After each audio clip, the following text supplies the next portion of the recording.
this Olympics was our last time seeing some players, some very impactful players that have been the GOATs of their game. So I do want to highlight three players that, to me, deserve like a special recognition for just what they have done for women's sports, what they have done for their individual sports, and of course, I have to start. I have to start with Diana Taurasi.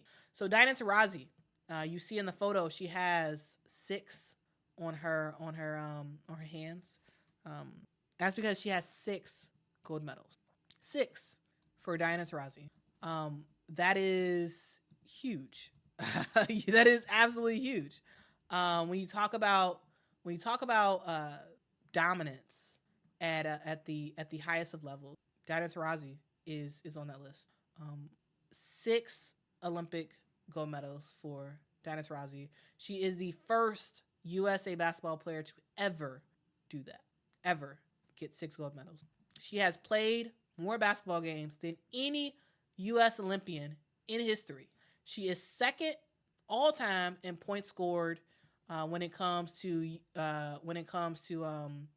USA women's basketball competition in the Olympics. She has 3 World Cup titles.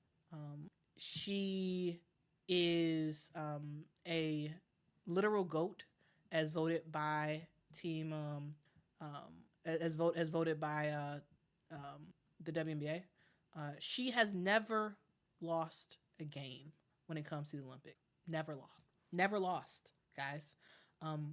Diana Taurasi is a rare breed. She is a rare breed of player. She has literally not lost in the Olympics. Not lost. I know there's a lot of talk about Diana, whether she should have been on the team or not, or whatever. That's not the purpose of this talk. Of this right here. This right here is an opportunity to sort of honor a GOAT. Honor what Diana Taurasi has meant for the game of women's basketball, what she has meant for USA basketball. And it's huge. It is absolutely huge. Guys, her first appearance, her first Olympics, guys, was in 2004. Are you curious at who one of her teammates was? Are you curious? Oh, it's Don Staley. Yeah. Diana Taurasi literally played with Don Staley in the 2004 Olympics. That was the first time that she appeared for USA basketball in the Olympics. It's crazy. that is absolutely crazy. In that Olympics, they were able to beat Russia in the gold medal game. So it's kind of cool. I mean, not Russia. I'm sorry. They beat Australia in the gold medal game, and so it's kind of cool that in her first Olympics, they beat Australia in the gold medal game. In her last Olympics, they beat Australia in the semifinals to make it to the gold medal game. Guys, the players who were on the team in 2004: Tina Thompson, Tamika Catchings, Ruth Riley, Cheryl Swoops, Dawn Staley, Shannon Johnson, Swin Cash, Katie Smith, Diana Taurasi. If you all recognize some of those names, these are legend players who have been out of the game for a long time. And that's a previous generation of women's basketball players. And Diana Taurasi played with them. Guys, she is a rare breed. And I'm just trying to sort of paint the picture of like Diana Taurasi and who she is. Like it's just kind of crazy to think about Diana Taurasi. Like what she has done over her career is insane. It just is. It just is. This is her last Olympics. She is not coming back, guys. She is not coming back. She did not play in today's game, and I think it was a good decision for her not to play. She's 42 years old. She is the oldest American basketball player to ever compete in the Olympics, guys. Yeah, it just is what it is, you know. Cheryl Reeve was asked about Diana Taurasi and her legacy, and Cheryl Reeve said, in her final Olympics, the mark that she's making in terms of leadership, just sharing her knowledge that she has. She's a 6-time Olympian who's left her mark every time she's been around a team.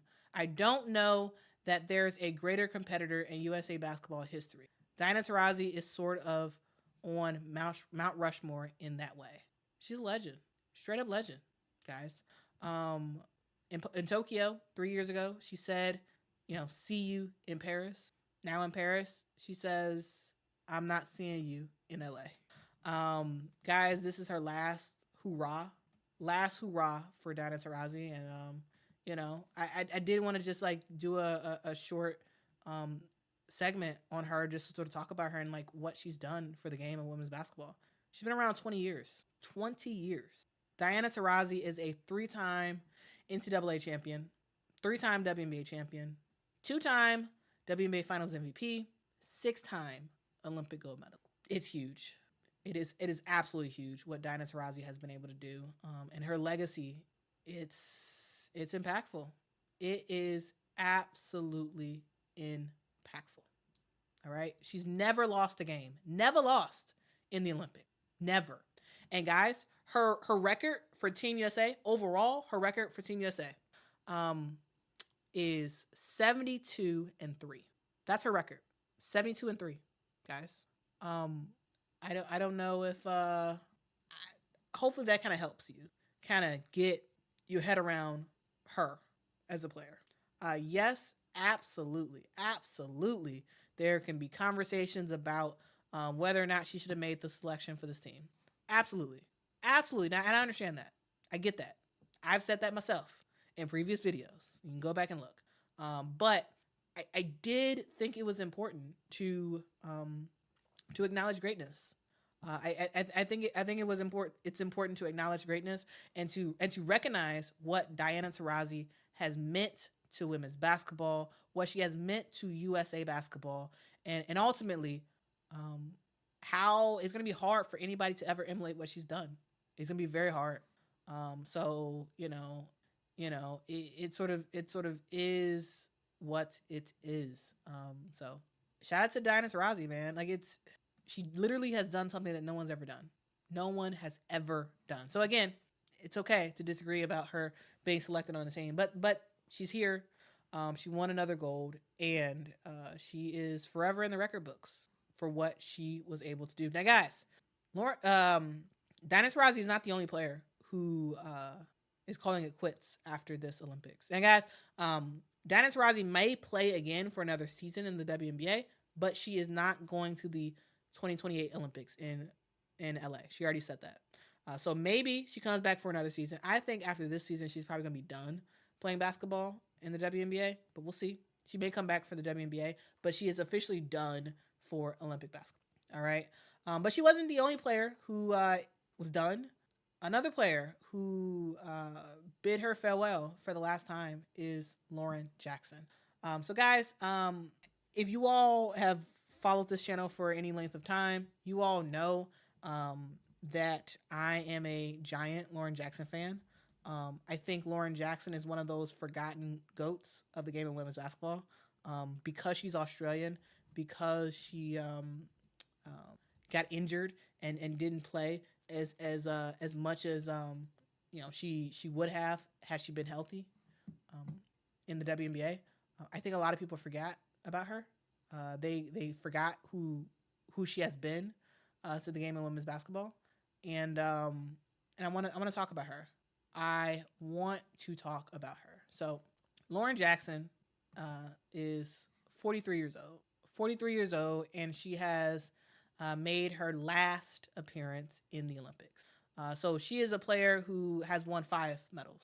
All right, she just won the bronze medal.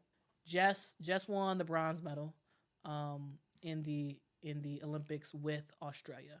She has won 3 silvers, 2 bronze, and she won that after Australia beat Belgium 85-81 in the bronze medal game that happened earlier today on Sunday. Now, guys, she is she's doing her thing. She is doing her thing. 5 medals for Lauren Jackson. 5 medals. She is tied for second She is tied for second when it comes to um,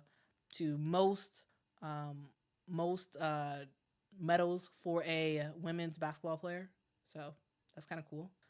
So shout out to Lauren Jackson. I just want to talk about her real quick. Guys, she wasn't supposed to play in the Olympics this year. She wasn't. Lauren Jackson was not supposed to come back. She was not supposed to play. She retired in 2016, guys. She retired in 2016. She has had a horrible time with her knees, multiple knee injuries, has had multiple knee surgeries, and she retired in 2016. All right. She then decided to come back, and she played in the in Australia's league, Australia's domestic league, and she was asked by Sandy Brondello. She was asked by Sandy Brondello to play with Team Australia again. So she played in the 2022 World Cup. Ended up getting a bronze, helping her team to get a bronze for Team Australia. And when it came to the Olympics this year in Paris, Sandy Brondello called and asked Lauren Jackson to play. She called and asked Lauren Jackson to play. And Lauren was not expecting to play.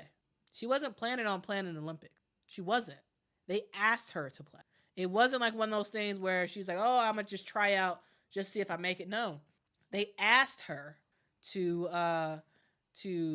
be on the roster. Sandy Brondello called her up and said, Lauren, we need you.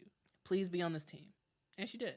Lauren Jackson is a absolute GOAT of the game of women's basketball, in my opinion. She did not play in the bronze medal game. Similar to Diana Taurasi, she didn't play in the bronze medal game because it's a very, very close game. And Lauren Jackson is nowhere near the player that she used to be. Nowhere near. She used to be absolutely dominant. Absolutely dominant. But she's not the same player anymore, so she did not play in that game. But it is awesome to see her get a fitting ending and get the bronze medal.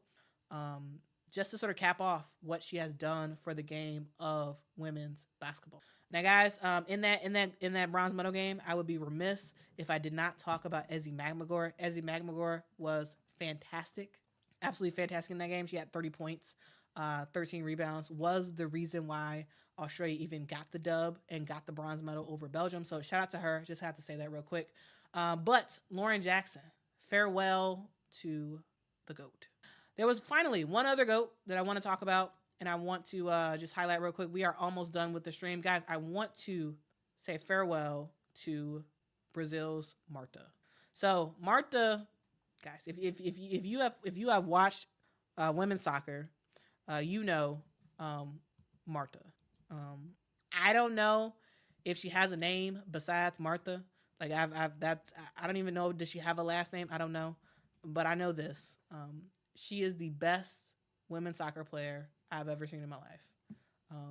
She has been at the top of her game for a very, very long time. She's older. She's 38 years old, which is pretty up there when it comes to women's soccer. But you know, Marta, one of the best players in the world, will pretty much forever be one of the greatest players to ever.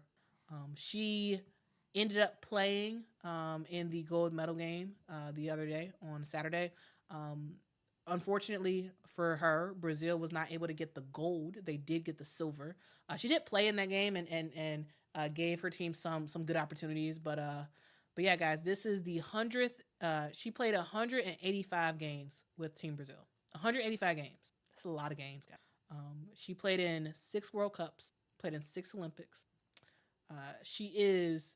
I don't think there's anybody that can actually say there's another player better than Marta when it comes to women's soccer. Like I don't think there's even an argument. There's lots of great players who have played women's soccer, but to me, the player who stands above everybody, the player who stands above everybody's shoulders, is Marta. She is an absolute insane player. She won her 3rd silver medal in the Olympics, and she did her thing. This is the last major tournament that Marta will ever play. She said she will not play in any other major tournaments for Brazil. That's it. You know, her ending is a silver medal, which is really good. It's really, really, really good. She said, quote, I am crying out of, after the game, she said, quote, I am crying out of gratitude, happiness. I'm not crying because we took silver. Look at how much we had to overcome to win the silver. And they did. Brazil overcame a lot of issues with their federation and whatnot to even get to this point to win a silver. So, you know, Martha, 3 silver medals. All of those silver medals were due to Team USA winning the gold. You know, in Paris, of course, they lost to Team USA. In 2004, in Athens, they lost to Team USA. In 2008, in Beijing, they lost to Team USA. Team USA is always there to stop Martha, but she has absolutely had a fantastic, fantastic career in soccer. Yeah, she's just great. She's just great. Unfortunately for her, she was never ever able to win a major title for Brazil. Unfortunately, she was always in second place at best, and it was usually always to the United States. Um, you know, Martha's great. She is a generational player who we will maybe never see in the game of women's soccer. Who knows? It may be a while before we see a player as great as Marta and have the same longevity as Marta. So shout out to her. Shout out to the best, the literal best to ever do it for Brazil. She, you know, player of the year multiple times. She's just great. She's just great. So yeah, that's Martha. I did just want to talk about her real quick because um, I just feel like in general, like she doesn't get the respect that she deserves. She doesn't. She does not get the respect that she deserves at all, in my opinion. Primarily because she plays for Brazil, and Brazil, one, they don't treat their women's soccer team with much respect, in my opinion, and two, because they always end up losing to the United States. But she's been dominant. She's been absolutely dominant. So shout out to her. Shout out to her. Now, guys,